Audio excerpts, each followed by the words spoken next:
Fascist Sheikh হাসিনার পতনের পর ভেবেছিলাম 2026 সালে হবে আসল ভোট, কিন্তু 2026 সালে হয়েছে ম্যানেজ ভোট। স্পষ্ট ভাষায় ঘোষণা করতে চাই, রক্তের সাগর পেরিয়ে 24 জুলাই বিপ্লবের পর 5 আগস্ট মহান বিপ্লবের মধ্য দিয়ে যেই ফ্যাসিবাদ বাংলার সীমান্ত থেকে বিতাড়িত করা হয়েছে, সেই ফ্যাসিবাদ এবং তার কোন দোসর বাংলার ক্ষমতার মসনদে আর আসতে পারবে না ইনশাআল্লাহ। বিএনপির এই বিজয়ের একটা গুরুত্বপূর্ণ রহস্য ফাঁস করে দিয়েছে এনসিপি, এবং এটা ট্রু, যার ফলে মনে হচ্ছে যে বিএনপির এই বিজয় টেকসই হবে না। দেখেন বিএনপি কিভাবে জিতেছে এবং টেকসই হবে না এর অর্থ কি সেটা আগে বলি, নইলে আবার ভুল বুঝতে পারেন। একটা কথা বারবার বলি যে জনগণ ভোট দিয়েছে, বাংলাদেশের ইতিহাসে অন্যতম সুষ্ঠু নির্বাচন হয়েছে in spite of some result tampering engineering. 30 জায়গায় ভোট কারচুপি করে জামাতকে হারিয়ে দেওয়া হয়েছে। এবার আমরা এই ইলেকশন নিয়ে কিছু ইন্টারেস্টিং তথ্য দেখবো। সারাদিন অনেক অ্যানালাইসিস করেছি, বোরিং অ্যানালাইসিস, কিন্তু যা পাইছি খুবই মজাদার, আপনাদের মজা লাগবে।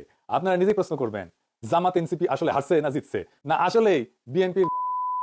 এই আব্দুল্লাহ একটা ইতিহাস, এবং সে ধীরে ধীরে এত পপুলার হয়ে যাচ্ছে। এখন তো যদি আল্লাহর রহমতে ও চিফ হুইপ হয় বিরোধী দলের, ও সামনে মন্ত্রী হবে, আল্লাহ যেন ওকে একদিন প্রধানমন্ত্রীও বানায়, কারণ ও ওর অনেস্টলি ছাড়বে না। আমি আপনাদের গ্যারান্টি দিয়ে বলছি, আগামী 5 বছর এই সরকার থাকবার পর এরা যদি বিরোধী দলে থাকে, 5 বছর যদি সরকার চালাতে পারে, 5 বছর পর হিসাব করবেন সে আব্দুল্লাহর নামে জিরো পরিমাণ দুর্নীতি পাবেন না। আমি 1400 বছর আগের সেই ওমরের সোনালী যুগ একটু হলেও ফিরত আনার চেষ্টা করবো। আমি দেশের মানুষকে দেখিয়ে দিব হযরতে ওমরের রাজনীতি কেমন ছিল। হযরতে ওমর দিনের বেলা শাসক ছিল, রাতের বেলা জনগণের খাদেম ছিল। মুখ ঢেকে ওমর রাতের বেলা মানুষের জন্য খাবার নিয়েছে, মানুষের সমস্যা সমাধান করেছে। 1400 বছরের আগের সেই সোনালী যুগ আমরা কি পেতে চাই না?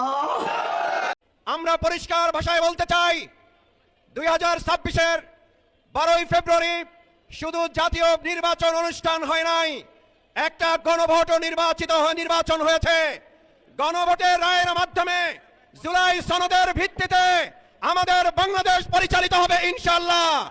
বিরানি আলম মোটামুটি পাগল হয়ে গিয়েছে। সে বলছে জামাত যদি বিরোধিতা করে বিএনপির, তাহলে বিএনপি আওয়ামী লীগকে ফেরত আনবে। এই বিরানি আলম যে বিএনপির ভিতরে আওয়ামী লীগের হয়ে ঢুকেছে, এই কথাটা বহু আগের থেকেই বিশ্লেষকরা বলে আসছিলেন, আর আজকে সে প্রমাণ করলেন সে যে আসলেই আওয়ামী লীগের দালাল হয়ে বিএনপির পেটের ভিতরে ঢুকে বসেছে। দর্শক, মঙ্গলবারে সরকারের শপথ, মঙ্গলবার বিকেল 4টায় সংসদ ভবনের দক্ষিণ প্লাজায় শপথ হবে। এখন পর্যন্ত বেশ কিছু দেশের প্রতিনিধিরা আসার ব্যাপারে নিশ্চয়তা দিয়েছেন। ভুটানের প্রধানমন্ত্রী আসছেন, ভারতের লোকসভার স্পিকার আসছেন, ভারতের প্রধানমন্ত্রী আসছেন না, পররাষ্ট্রমন্ত্রীও আসছেন না, এছাড়া বিভিন্ন দেশের প্রতিনিধিরা আসছেন, এটা নিশ্চিত হয়ে গেছে। আসসালামু আলাইকুম রহমতুল্লাহ। আজকের গুরুত্বপূর্ণ সংবাদে আপনাদের স্বাগতম। ভিডিও শুরুতেই বুঝতে পেরেছেন আজকের বিষয়টি অত্যন্ত গুরুত্বপূর্ণ ও সময়োপযোগী, তাই অনুরোধ থাকবে ভিডিওটি না টেনে শুরু থেকে শেষ পর্যন্ত মনোযোগ সহকারে দেখবেন। যারা এখন আমাদের চ্যানেলটি সাবস্ক্রাইব করেননি, তারা চ্যানেলটি সাবস্ক্রাইব করে পাশে থাকা বেল আইকনটি অন করে রাখুন, যেন সবার আগে সর্বশেষ ও নির্ভরযোগ্য সংবাদ পেয়ে যান। যারা ইতিমধ্যে আমাদের চ্যানেলটি সাবস্ক্রাইব করেছেন তাদেরকে অসংখ্য ধন্যবাদ। দর্শক, চলুন কথা না বাড়িয়ে ভিডিওতে একটি লাইক দিয়ে ভিডিওর মূল বিস্তারিত অংশ দেখে আসি। আসসালামু আলাইকুম। প্রথমেই একটা ভিডিও দেখায় আপনাদেরকে আবার এই কন্টেন্টটা স্টার্ট করি। দেখেন তো এই মানুষটাকে চিনেন কিনা।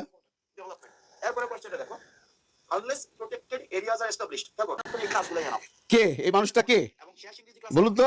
নিশ্চয়ই চিনছেন। এর নাম হাসনাত আব্দুল্লাহ। অরিজিনাল লিডার, বাংলাদেশে যাকে অনেকেই বলে টাইগার। আমরা এই হাসনাত আব্দুল্লাহর অনেকগুলো রূপ দেখছি। সেই জুলাই আন্দোলনের সময় বুক চিতিয়ে দাঁড়িয়ে থাকা, হারুনের সেই হোটেলে ভাত খেয়ে গুমরা মুখে বসে থাকা, তার উপর টর্চার। তারপর হাসিনা পতনের পর যে সমস্ত বৈষম্য বিরোধী দলের ছাত্ররা ছিল, তাদের মধ্যে একমাত্র হাসনাত আব্দুল্লাহ, যার বিরুদ্ধে কোনো রকম চাঁদাবাজির মামলা নেই, কোনো রকম চাঁদাবাজির অভিযোগ নেই। He is the captain. এই হাসনাত আব্দুল্লাহ কে? সে দেবিদ্বারের একটি অত্যন্ত দরিদ্র পরিবারের ছেলে। বন্ধুরা, আপনারা অনেকেই জানেন, শুনে ফেলেছেন, ওনার বাবা ছিল রাজমিস্ত্রি। ছবিটা দেখুন, দেখুন কি নিষ্পাপ একজন পিতা, একজন গর্বিত পিতা বসে আছে তার গর্বিত সন্তানের পাশে। এই হাসনাত আব্দুল্লাহকে মানুষ কতভাবে অনীহা করেছে, কতভাবে দরিদ্র বলে, কতভাবে রাজমিস্ত্রির ছেলে বলে অপমানিত করেছে, কতভাবে তার শারীরিক গঠন নিয়ে কালাপাঠা বলেছে। বাংলাদেশের অনেক অনেক অনেক কর্নার থেকে বলেছেন। যারা বলেছেন তারা কারা? তারা সব সমাজের উচ্চ স্তরের মানুষ। হাসনাত আব্দুল্লাহ তো দরিদ্র ঘরের ছেলে। কারণ আমরা জানি বাংলাদেশের একটি মহল, উপরের একটি মহল দরিদ্র মানুষকে কোনো পজিশনে আসতে দিতে চায় না। ওরা চায় না যারা গরিব তারা উপরে উঠে আসুক, কিন্তু সব বাধা ডিঙিয়ে হাসনাত আব্দুল্লাহ উপরে উঠে এসেছেন। আপনারা জেনে আশ্চর্য হয়ে যাবেন বা জেনে খুশি হয়ে যাবেন যে Hasnat Abdullah is a person, বাংলাদেশে টোটাল যে ইলেকশনটা হলো সবচেয়ে বেশি ভোট যে পেয়েছেন উনি হয়তো চিটাগংয়ের কে একজন, বা রাঙ্গামাটির সেকেন্ড হাইয়েস্ট ভোট পেয়েছে হাসনাত আব্দুল্লাহ, যেখানে তাকে ভোট না দেওয়ার জন্য তার প্রতিপক্ষ অলরেডি অ্যানাউন্সমেন্ট দিয়েছে যদি ওকে কেউ ভোট দাও তাহলে তোমাদের বাড়ি ঘর পুড়িয়ে দেবো। এবং তার যে প্রতিপক্ষ জসিমউদ্দিন সাহেব হাসনাত আব্দুল্লাহকে পাত্তাই দেয় নাই, এবং তার সাথে যে প্রথম প্রতিদ্বন্দ্বী ছিল মঞ্জুরুল হাসান মুন্সি সাহেব, তিনি ঋণ খেলাপির দায়ে ইলেকশন করতে পারেননি। তারপর তিনি ওই ট্রাক মার্কা নূরের ট্রাক মার্কায় জসিমউদ্দিনকে উনি সমর্থন দিয়েছেন, প্রচুর টাকা পয়সা খরচ করেছেন, পারেনি। গরিবের সেন্টিমেন্টকে ধরে রাখতে পারেনি। বাংলাদেশে গরিবের সংখ্যাই বেশি, গরিবের প্রতি সাপোর্টই বেশি। আমরা দরিদ্র মানুষকে সাপোর্ট করবো। তাছাড়া আব্দুল্লাহ এমন একটা মানুষ যাকে আপনি ভালো না বেসে পারবেন না। আপনারা দেখেছেন সেই যে শার্ট তার পরা ছিল, এটা নর্মাল ক্যাজুয়াল একটা শার্ট, একজোড়া স্যান্ডেল, একটা প্যান্ট, এইটা পরে সে পুরো ইলেকশনটা করেছে। মানুষের ঘরে ঘরে গেছে, দাঁড়ে গেছে, বাবুদেরকে আম্মা ডেকেছে, বোন ডেকেছে, কুলে জড়িয়ে ধরেছে। ওরাও তাকে ধরে শান্তি পেয়েছে। ওরা বলেছে তুমি আব্দুল্লাহ, তুমি আমাদের দেবিতারের গর্ব শুধু নাও, তুমি বাংলাদেশের গর্ব। আমি ধরিয়ে দিয়েছিলাম, বাপরে অনেকেই ধরে দিয়েছিলেন। যদি মুন্সি সাহেবও থাকতো হাসনাত আব্দুল্লাহ হতো ওইখানকার এমপি। কারণ সৎ মানুষের প্রতি আল্লাহর একটা রহমত থাকে রে ভাই। আর কোনো দরিদ্র মানুষকে নিয়ে তার দারিদ্রতা নিয়ে যদি আপনি কোনো রকম উচ্ছার ওঠান, কোনো রকম ব্যঙ্গ করান, আল্লাহ তাআলা সহ্য করবে না, মানুষ তো সহ্য করেই না। আমরা ভুলে গেলে চলবে না। এই ধনী গরিবের এই দেশে গরিবদের সংখ্যাই বেশি। এই ধনীরা চায় না ভাই কোনো একটা দরিদ্রর ছেলে, একটা রিক্সাওয়ালার ছেলে, একটা রাজমিস্ত্রির ছেলে, একজন দিনমজুরের ছেলে, একজন দোকানদারের ছেলে বাংলাদেশের উচ্চ কোনো মহলে যাক। কিন্তু হাসনাত আব্দুল্লাহ যাচ্ছে, রাজমিস্ত্রির ছেলে হচ্ছে মন্ত্রী, মন্ত্রী হচ্ছে না, মন্ত্রী হবে সে। আপনারা শুনলে খুশি হবেন, অলরেডি ডিসিশন হয়ে গেছে 11 দলের যে জোট আছে জামাতের, সেখান থেকে আব্দুল্লাহকে চিফ হুইপ বানানো হবে বিরোধী দলীয়। কেন ইমাজিন, চিফ হুইপ তার যে সম্মান তা প্রতিমন্ত্রীর মর্যাদা স্বরূপ। তো হাসনাত আব্দুল্লাহ প্রতিমন্ত্রী মর্যাদায় সংসদে যাচ্ছে। এ কি শুধু মানুষের দোয়ায়? আল্লাহর রহমত আছে, আব্বা আম্মার দোয়া আছে। তার আব্বা একজন রাজমিস্ত্রি, তার স্বপ্ন ছিল নিশ্চয়ই তার ছেলেকে পড়াশোনা করাবে, শিক্ষিত বানাবে, দেশের জন্য কাজ করতে বলবে। তার স্বপ্ন পুরো হয়েছে। I salute to his father. Hasnat আব্দুল্লাহর জীবন অনেক রঙিন বন্ধুরা। স্টুডেন্ট লাইফ থেকে সে শেষ করে সে এই যে আপনারা যে দেখলেন প্রথম একটা কোচিং সেন্টারের, খুব বড় বড় দুটো কোচিং সেন্টারে সে লেকচারার, বলে একটা ইউনিভার্সিটির সাথে ওনাকে সে জড়িত আছে, ফ্লুয়েন্টলি ইংরেজি বলে, প্রচুর জ্ঞান তার। আমি একটা কোর্সের একটা ক্লাসের অনলাইন ক্লাসের একটুখানি ক্লিপ আপনাদের দেখালাম। যারা আব্দুল্লাহকে ছিলেন তারাই বলেছেন যে Hasnat Abdullah is a very educated person এবং ভেরি ইন্টেলেকচুয়াল পার্সন। কিন্তু সেই মানুষটাকে আপনারা যখন দাবিয়ে রাখতে চেয়েছিলেন তার দারিদ্রতার জন্য, আপনারা তো পারলেন না। দরিদ্রদের সাথে গরিব মানুষের সাথে বড় লোকরা কোনো কম্পিটিশন আসবেন না, কোনো লাভ হবে না। আপনারা খুঁজে দেখুন বাংলাদেশের যত অনেস্ট মানুষ আছে, যত অনেস্ট অফিসার আছে, যারা দরিদ্র ঘর থেকে গেছে তারাই অনেস্ট আছে। যারা উপর মহল থেকে এসছে তারা কেউ অনেস্ট নয়। আমরা দেখেছি, এবার ইলেকশনও দেখেছি, হাজার হাজার কোটি টাকা ঋণ খেলাপি ইলেকশন করছে। এদের তো ঋণ দেবারও কেউ নেই, ঋণ নেবারও কেউ নেই, ঋণ নেবেও না এরা কোনোদিন। এরা যে কদিন বাঁচবে দেশের জন্য কাজ করে যাবে, এটা আপনারা গ্যারান্টেড থাকতে পারেন। মানুষের রক্ত দেখলে, মানুষের চালচলন দেখলে, মানুষের স্বভাব চরিত্র দেখলে বোঝা যায় সে কি চায়। সে কি আর নিজের জন্য এখানটা এসছে না জনগণের জন্য এসছে। আমি আপনাদেরকে এখনই বলে দিলাম, দেখবেন হাসনাত আব্দুল্লাহ তো বলেছে আমি গাড়ি নেবো না, সে স্কুটারে করে যাবে সংসদ ভবনে।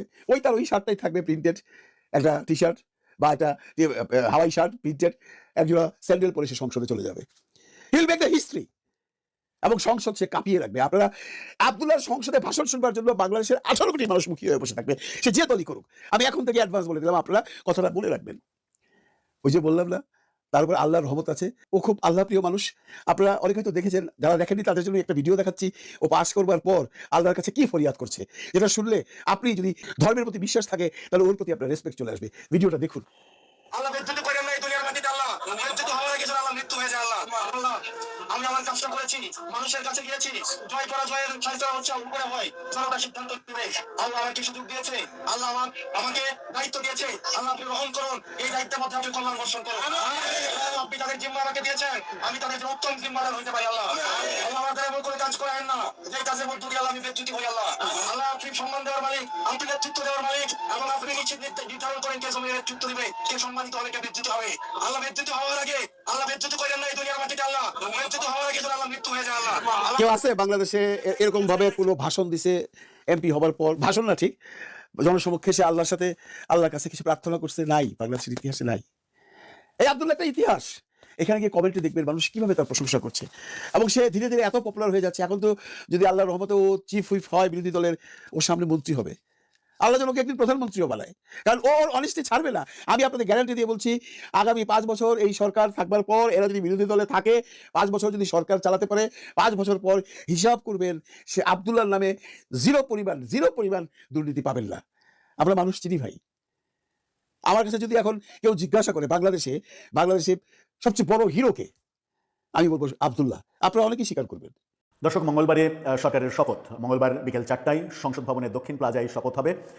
এখন পর্যন্ত বেশ কিছু দেশের প্রতিনিধিরা আসার ব্যাপারে নিশ্চয়তা দিয়েছেন।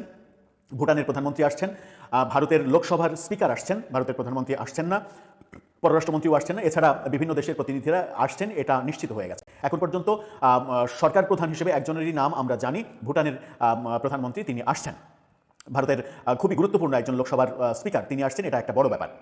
ভারতের স্পিকার যখন আসছেন তখন এনসিপি সেই শপথ গ্রহণ অনুষ্ঠান বর্জন করবে কিনা সেই ব্যাপারে ভাবতে হবে, কারণ তারা বলেছে যে ভারতের প্রধানমন্ত্রী আসলে সেটা বর্জন করা হবে। এখন প্রধানমন্ত্রীর চাইতেও তো সম্মানিত একজন ব্যক্তি লোকসভার স্পিকার, তিনি আসলে বর্জন করবেন কিনা সেটা একটা বড় ব্যাপার। এখন মঙ্গলবার বিকেলে যখন শপথ হতে চলেছে তখন আমরা গণমাধ্যমে নিশ্চিত হচ্ছি অন্তত 50টা গাড়ি, মন্ত্রীদের জন্য অন্তত 50টা গাড়ি রেডি করে ফেলা হয়েছে এবং অন্তত 40টির বেশি বাড়ি মন্ত্রীদের থাকার জন্য রেডি করে ফেলা হয়েছে। কিন্তু প্রধানমন্ত্রী কোথায় থাকবেন সেই ব্যাপারটা এখনো নিশ্চিত করা হয়নি। প্রধানমন্ত্রীর বাসভবন কি তারেক রহমান এই মুহূর্তে গুলশানের যে বাড়িতে আছেন সেটাই আপাতত হবে, নাকি যমুনাতে থাকবেন, নাকি বেগম খালেদা জিয়া এর আগে যেখানে থাকতেন ফিরোজা সেখানে থাকবেন, এই ব্যাপারটা নিশ্চিত হয়নি। আবার সংসদ ভবনের মধ্যে থাকার ব্যাপারেও একটা প্রস্তাবনা রয়েছে, কারণ সব মিলিয়ে গণভবন তো এখন জুলাই জাদুঘর এবং মোস্তফা সরোয়ার ফারুকীর একটা বিশাল প্রজেক্ট, সেখানে তো আর প্রধানমন্ত্রী থাকতে পারছেন না।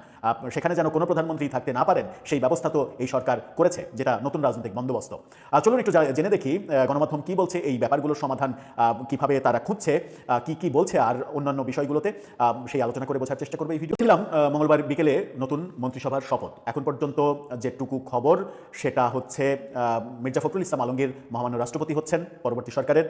শহীদউদ্দিন চৌধুরী অ্যানি তিনি সম্ভবত ফুল মিনিস্টার হচ্ছেন স্বরাষ্ট্র মন্ত্রণালয়ের। রুহুল কবির রিজভী তিনি তথ্য এবং সম্প্রচার মন্ত্রণালয় পাচ্ছেন। এই ব্যাপারগুলো মোটা দাগে নিশ্চিত। ডাক্তার এজেএম জাহিদ তিনি স্বাস্থ্যমন্ত্রী হচ্ছেন। পররাষ্ট্র মন্ত্রী না হলেও প্রতিমন্ত্রী হচ্ছেন হুমায়ুন কবির, তারেক রহমানের বিশ্বস্ত খুবই সহচর, তিনি পররাষ্ট্র মন্ত্রণালয়ে আসছেন। তবে পররাষ্ট্র মন্ত্রণালয়ে দুজন আসবেন, সেই ক্ষেত্রে হুমায়ুন কবির হতে পারেন প্রতিমন্ত্রী এই টার্মে, যেহেতু তিনি রাজনীতি এবং পররাষ্ট্রনীতিতে একেবারেই নতুন। এই ব্যাপারগুলো আমরা জানি। এদিকে গণমাধ্যম ঢাকা পোস্ট তারা বলছে মন্ত্রীদের জন্য প্রস্তুত 40 বাড়ি ও অর্ধশত গাড়ি। সেখানে তারা বলছে যে দীর্ঘ রাজনৈতিক প্রতীক্ষার পরে মন্ত্রিসভা গঠন করতে চলেছে, সরকার গঠন করতে চলেছে বিএনপি। হবু মন্ত্রিসভার জন্য ইতিমধ্যে প্রস্তুত করা হয়েছে 40টি সরকারি বাসভবন এবং অর্ধশত বিলাসবহুল বাড়ি। নতুন প্রধানমন্ত্রীর বাড়ি হিসেবে রাষ্ট্রীয় অতিথি ভবন যমুনাকে বিবেচনায় রাখা হয়েছে, যা রাষ্ট্রীয় ক্ষমতার নতুন কেন্দ্রবিন্দু হতে চলেছে। গৃহায়ন ও গণপূর্ত মন্ত্রণালয় ও সরকারি যানবাহন অধিদপ্তর সূত্র এই তথ্যগুলো নিশ্চিত করছে। যে তথ্যগুলো বলা হচ্ছে, মিন্টু রোডে 40টি বাড়ি রেডি করা হয়েছে মন্ত্রীদের জন্য। মন্ত্রিসভার সদস্যদের জন্য ঢাকার Bailey road, Gulshan, Dhanmondi, Mintu road এলাকায় 40টি বাসভবন প্রস্তুত করা হয়েছে। গৃহায়ন ও গণপূর্ত মন্ত্রণালয় এটা নিশ্চিত করেছে। বর্তমানে 40টি বাড়ি প্রস্তুত থাকলেও নতুন সরকারের চাহিদার উপরে ভিত্তি করে এই সংখ্যা আরও বাড়ানো হবে। নতুন সরকারের যে মন্ত্রিসভা, সেই মন্ত্রিসভার আকার শোনা যাচ্ছে 42 থেকে 45-এর মধ্যে হবে, 50-এর নিচে থাকবে এরকমটা শোনা যাচ্ছে। এ বিষয়ে জানতে চাইলে গৃহায়ন ও গণপূর্ত মন্ত্রণালয়ের একজন কর্মকর্তা বলেন যে মন্ত্রীদের এখনই ওঠার মতো প্রায় 40টি বাড়ি রয়েছে।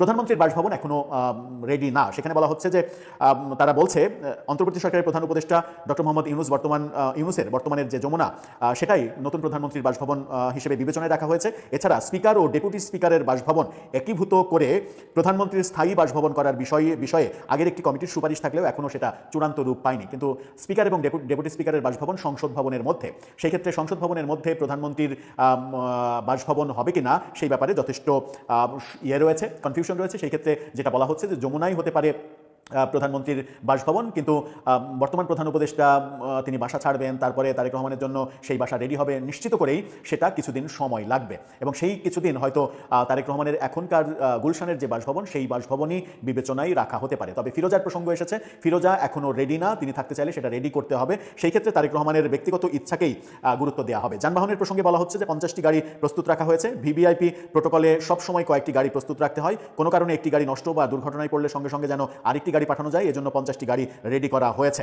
50টি গাড়ি রেডি করা হলে 50টি গাড়ি হয়তো কিছু কম লাগবে। মন্ত্রী, প্রতিমন্ত্রী, উপমন্ত্রী এই 3 ক্যাটাগরিতেই মন্ত্রিপরিষদ গঠিত হবে এবং মন্ত্রিপরিষদে হয়তো আমরা মির্জা ফখরুল ইসলাম আলমগীরকে দেখতে পাবো না, যেহেতু সংসদ গঠনের পরে নতুন রাষ্ট্রপতি হিসেবে তার নামই শোনা যাচ্ছে। যদিও একাধিক নাম আলোচনায় রয়েছে, মোশাররফ হোসেন, ডক্টর খন্দকার মোশাররফ হোসেন তার নাম রয়েছে, রয়েছে ডক্টর আব্দুল মঈন খানের নাম, রয়েছে আরও একজন বিএনপির নেতা যিনি নির্বাচন পরিচালনা কমিটির প্রধান ছিলেন, নজরুল ইসলাম খান, তার নাম রয়েছে। এই নামগুলো, ঢাকা বিশ্ববিদ্যালয়ের সাবেক একজন ভিসির নাম রয়েছে, এই নামগুলো উচ্চারিত হচ্ছে। কিন্তু শেষ পর্যন্ত যেটুকু আমাদের কাছে তথ্য রয়েছে তাতে মোটামুটি নিশ্চিত করে বলা যায় যে মির্জা ফখরুল ইসলাম আলমগীরই হতে যাচ্ছেন নতুন রাষ্ট্রপতি।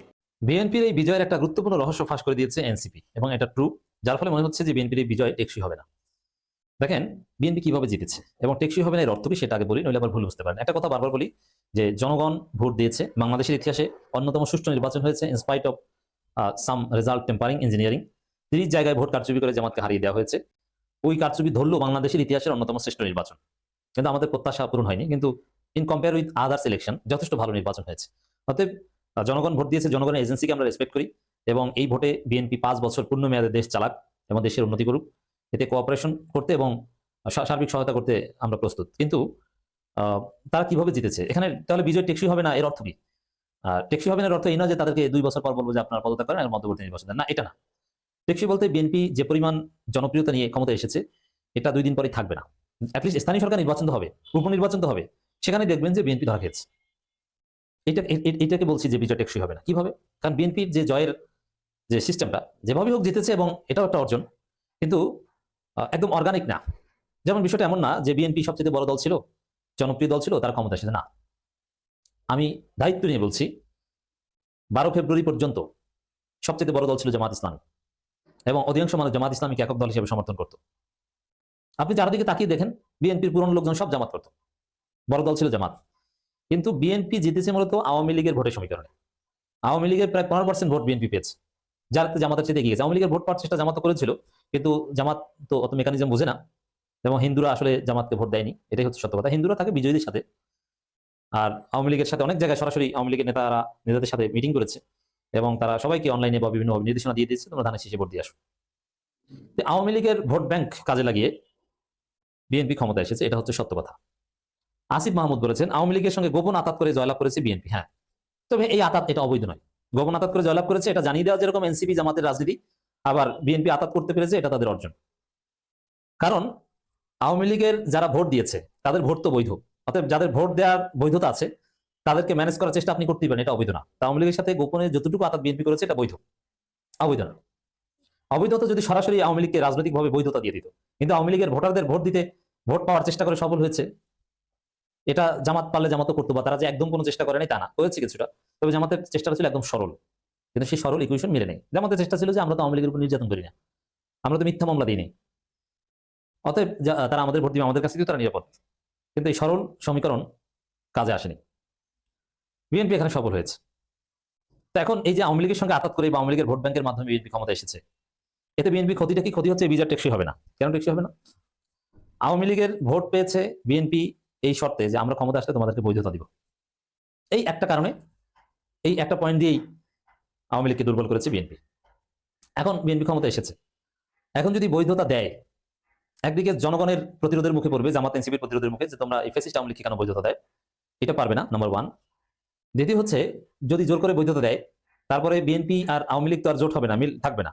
কারণ আওয়ামী লীগের রাজনীতিটা এখন একমাত্র সরকার বিরোধিতার মধ্যেই নিহিত, সরকার বিরোধিতা ছাড়া আওয়ামী লীগের কোনো রাজনীতি নাই। তো সেখানে বিএনপি আওয়ামী লীগ সংঘাত অনিবার্য। এবং সবচেয়ে বড় যে বিষয়, বিজয় টেকসই হবে না, যে বিএনপির আওয়ামী লীগের 15% ভোট ধানের শীষে আত্মীকরণ করতে পেরেছে প্রলোভন দেখিয়ে, বৈধতার প্রলোভন দেখিয়ে। কিন্তু যদি আওয়ামী লীগ আলাদা সত্তা হিসেবে বৈধতা পায়, তাহলে ওই 15% ভোট তো আলাদা হয়ে গেল, তাহলে তো বিএনপির ভোট 15% কমে গেল। তা 15% কম শক্তি স্থানীয় সরকার নির্বাচনে বিএনপি তো কোথাও জিততে পারবে না, এবং আওয়ামী লীগের লোকজন ঠিকই তখন স্বতন্ত্র নির্বাচন করবে, জিততে পারুক আর না পারুক। আর জামাতের ভোট ওটা ঠিক আছে, কারণ জামাতের ভোটের মধ্যে আওয়ামী লীগের ভোট ছিল না, এবং জামাতকে যারা ভোট দিত তারা যে আওয়ামী লীগকে ভোট দিবে এটা আমি মনে করি না। তারা নিরীহ, ভালো, ভদ্র, তারা পরিবর্তন চায়, তারা ন্যায় ইনসাফ চায়। তো এই বাস্তবতায় দর্শক, আওয়ামী লীগের সঙ্গে গোপন আতাত করে জয়লাভ করেছে বিএনপি, এর ফল বিএনপিকে পেতে হবে। কারণ ফল কি? অনিবার্যভাবে যদি বৈধতা দেয় তাহলে ভোট এমনিতে আলাদা হয়ে, বৈধতা না দিলেও ক্ষিপ্ত হয়ে তারা জামাতের সাথে মিশতে পারে যে আমরা ভোট দিয়ে ক্ষমতা এনেছি, এখন আমাদেরকে বৈধতা দিল না। আর বিএনপি তো প্রতারণা ভালোভাবেই পারে। তো এতে বিএনপির পক্ষে আসলে আওয়ামী লীগকে বৈধতা দেওয়া সম্ভব নয়। আওয়ামী লীগ বিএনপির মধ্যে একটা দূরত্ব অনিবার্য। তখন যাই ঘটুক 15% শক্তি বিএনপির নাই। অতএব আপনারা বুঝবেন স্থানীয় সরকার নির্বাচন শুরু হোক। দেশের বিভিন্ন স্থানে 11 দলীয় জোটের নেতাকর্মীদের উপর হামলা চালানো হচ্ছে বলে অভিযোগ করেছেন জাতীয় নাগরিক পার্টির মুখপাত্র দলের নির্বাচন পরিচালনা কমিটির চেয়ারম্যান আসিফ মাহমুদ সজীব। এখানে প্রায় আসিফ মাহমুদ সজীব আরো হুঙ্কার দিয়েছেন যে জুলাই সনদ বিষয়ে কোনো কম্প্রোমাইজ হবে না, জুলাই সনদ যেভাবে আছে সেভাবেই বাস্তবায়ন করতে হবে এবং অচিরেই বাস্তবায়ন করতে হবে, উচ্চকক্ষে পিয়ার হতে হবে, বিষয়ে নো কম্প্রোমাইজ, নাম্বার 1। দ্বিতীয় হচ্ছে আওয়ামী লীগের সঙ্গে গোপন আতাত করে জয়লাভ করেছে বিএনপি, এটা নিয়ে রাজনৈতিক সমালোচনা চলবে বিএনপির বিরুদ্ধে, এটাও একটা সেটব্যাক বিএনপির জন্য। এবং 1000-এর উপর বাড়িঘরে হামলা করেছে বিএনপি নির্বাচন পরবর্তী সময়ে। এটার কড়াই গন্ডা হিসাব জামাত এনসিপি নিবে বিএনপি সরকার গঠন করলে। আসিফ মাহমুদ যেটা বলেন, সারা দেশে বিভিন্ন স্থানে এনসিপি এবং 11 দলীয় জোটের নেতাকর্মীদের উপর হামলা হয়েছে, তাদের বাড়িঘর এবং পরিবার হুমকির সম্মুখীন। বিশেষ করে নারীদের টার্গেট করছে বিএনপি, কারণ নারী শিক্ষিত এবং মার্জিত নারীরা তাদেরকে ভোট দেয়নি, এই জন্য তাদের ক্ষোভ। তিনি আরো লেখেন, যারা বিজয়ী হয়েছে তারা আপনাদেরকে নেতাকর্মীদের নিয়ন্ত্রণ করুন। তিনি আরো লেখেন, যারা বিজয়ী হয়েছে তারা আপনাদের নেতাকর্মী নিয়ন্ত্রণ করুন। গণতান্ত্রিক উত্তরণের শুরুটাই যদি বিরোধী দল ও মতের মানুষদের নিপীড়নের মধ্য দিয়ে হয় তা আমাদের জন্য লজ্জাজনক হবে। এখানে ধীরে ধীরে জামাত এনসিপি এরা কঠোর অবস্থানে যাবে যদি বিএনপি লাইনে না আসে। তো দর্শক, বিএনপি মজা বুঝবে এবং বিএনপিকে এই প্রলোভন দেখিয়ে আমরা জুলাই সনদ বাস্তবায়ন করবো না, অমুক তমুক, গণভোটটা বিএনপির আজীবন নিষিদ্ধের গ্যারান্টি, এটাও বাদ দিয়ে দিব, কিন্তু বাদ দিতে পারবে না। যার ফলে আওয়ামী যে ভোট ব্যাংক এটা বিএনপিকে প্রতারক বলে তারা সরে যাবে। এখন আওয়ামী লীগের সাথে আঘাত করে জেতার কারণে, এই রহস্যের কারণে বিএনপির শক্তি 15% কমে যাবে অনিবার্যভাবে অতি শীঘ্রই, যেহেতু আওয়ামী লীগের সাথে যে কমিটমেন্ট দিয়েছে একটা রক্ষা করতে পারবে না। এতক্ষণ মনোযোগ সহকারে ভিডিওটি দেখার জন্য অসংখ্য ধন্যবাদ। ভিডিও সম্পর্কে কোনো মতামত থাকলে অবশ্যই কমেন্ট সেকশনে জানাবেন। যারা এখন আমাদের চ্যানেলটি সাবস্ক্রাইব করেননি তারা চ্যানেলটি সাবস্ক্রাইব করে পাশে থাকা বেল আইকনটি অন করে রাখুন, যেন সবার আগে সর্বশেষ সংবাদ পেয়ে যান। যারা ইতিমধ্যে সাবস্ক্রাইব করেছেন তাদেরকে অসংখ্য ধন্যবাদ। দর্শক, সবাই ভালো থাকুন, সুস্থ থাকুন, আল্লাহ হাফেজ।